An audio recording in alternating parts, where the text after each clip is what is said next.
Welcome back to another episode of the Digital Ledger Podcast. I'm DJ, joined by Jeremy, who keeps us honest when it comes to the numbers.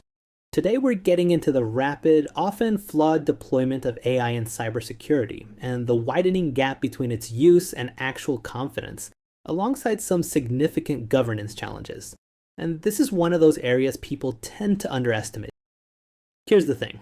When we look at the landscape of cybersecurity, especially with AI, the numbers are pretty stark.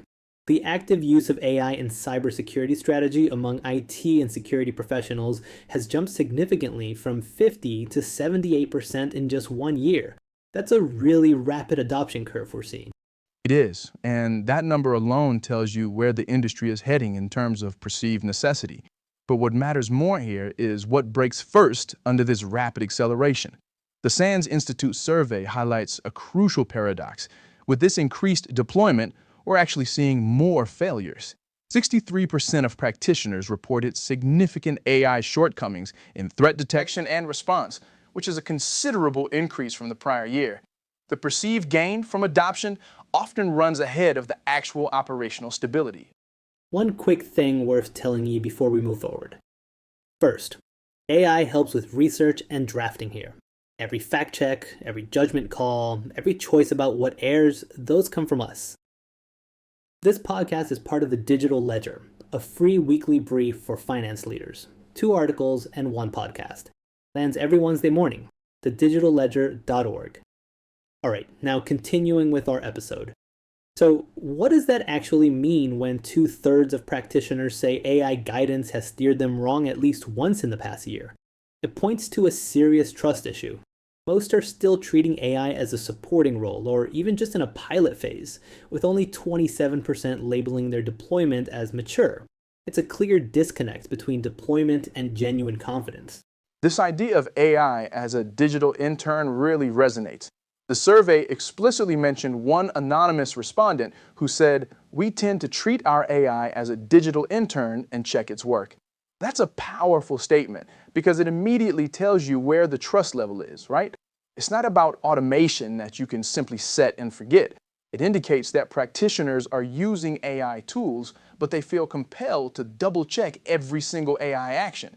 From a practical standpoint, if you still need a human to verify every single AI action, you're not gaining the full efficiency or reliability that was initially promised. You're simply shifting the burden and potentially increasing the risk if that verification step is missed. That's a crucial observation, Jeremy, because it points directly to this larger governance gap we're seeing. The SANS Institute survey highlights this by noting that while half of leaders believe they have a formal AI risk program, only 36% of practitioners say the same thing. The survey bluntly states, a program that the people doing the work cannot see is not governing much in practice. This disconnect is dangerous. If the people on the front lines aren't seeing or feeling the practical application of these governance efforts, then the organization is fundamentally exposed. We're seeing this play out with 78% of organizations experiencing confirmed or suspected AI-enabled attacks in the past year. Yet 95% of leaders believe attackers are already using AI, but a small fraction, only 16%, have actually shifted to defending against these AI-driven threats. That's not just a trust deficit, it's an operational vulnerability. So, we've talked about the trust deficit and the governance gap. But there's another critical blind spot I think finance leaders need to address, and it's what I'd call the efficiency trap.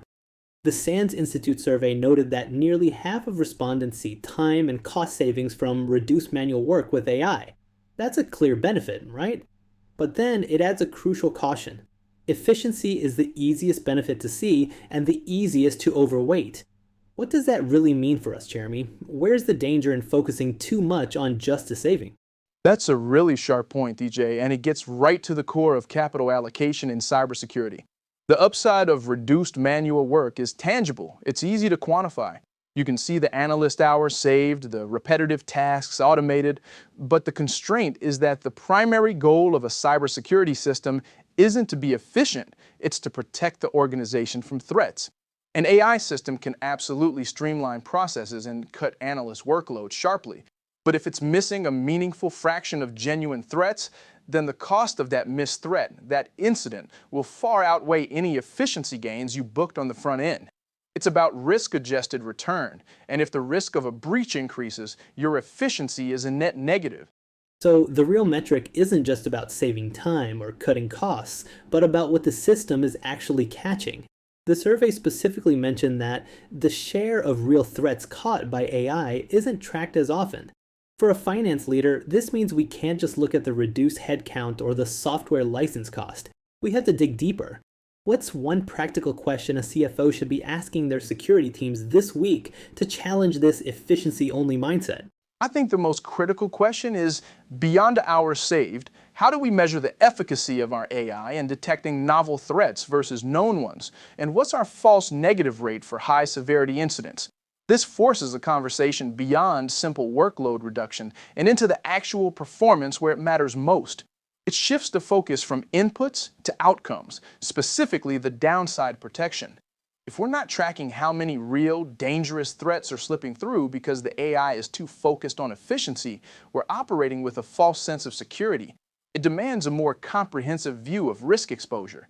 It really circles back to what we touched on earlier about efficiency versus actual security.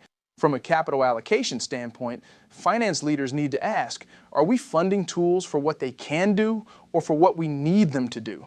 The SANS survey highlights that this isn't just about spending money on AI tools, but understanding the risk-adjusted return on that investment. The real question becomes, where does the risk sit if these tools fail? If 63% of practitioners report significant shortcomings in threat detection and response, that's a massive flag for our downside protection. We need to look beyond the immediate cost savings and truly assess the execution capacity and the inherent risks of deploying immature AI in such a critical area. It's about securing the enterprise, not just optimizing a workflow. That's a critical reframing, Jeremy. It's not just a technology problem, it's a leadership challenge. If half of leaders say they have a formal AI risk program, but only 36% of practitioners see it in practice, then there's a serious disconnect. The real issue is bridging that confidence gap. How do we move from treating AI like a digital intern to a truly trusted, well-governed component of our defense strategy? This calls for finance leaders to step in and foster a culture of transparent oversight. It means actively engaging with the security teams, understanding the technical limitations, and building clear governance structures that aren't just theoretical. It's about integrating that technical understanding with our strategic decision-making process to ensure our AI investments actually enhance security and not just create a false sense of it. We've talked a lot about the challenges, but what does a finance leader actually do with this information? From a capital allocation standpoint, you need to ask, are we just spending on AI tools because everyone else is? Or do we have a clear return hypothesis tied to specific risk mitigation? What is the downside protection we're gaining, and how are we measuring its effectiveness beyond just time saved? That's a critical distinction, Jeremy. It really drills into the core of how we evaluate these investments. It's not enough to say AI is helping. We need to know how much it's helping, and more importantly, what it's actually catching.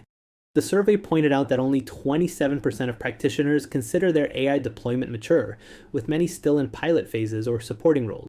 Exactly. So a practical step is to audit your existing cybersecurity AI tools.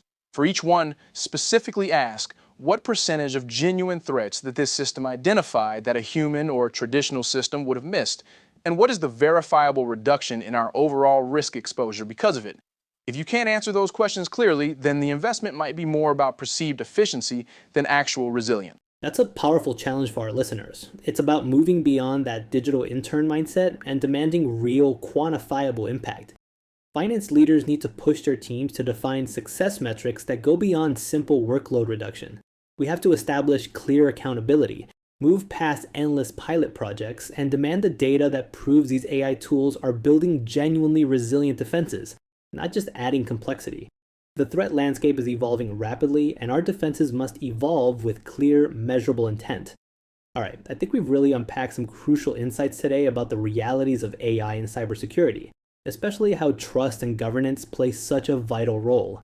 It's clear there's more to it than just efficiency, and a lot for finance leaders to consider. Absolutely, DJ. This was a great conversation, and I think we've given listeners a lot to consider regarding how they approach these critical investments in a strategic way. All right, I think that's a good place for us to wrap this up. Really appreciate the depth of this conversation today. And to everyone listening, thank you for taking the time to be with us here and spend part of your day here. We genuinely appreciate it, and we'll talk to you next time.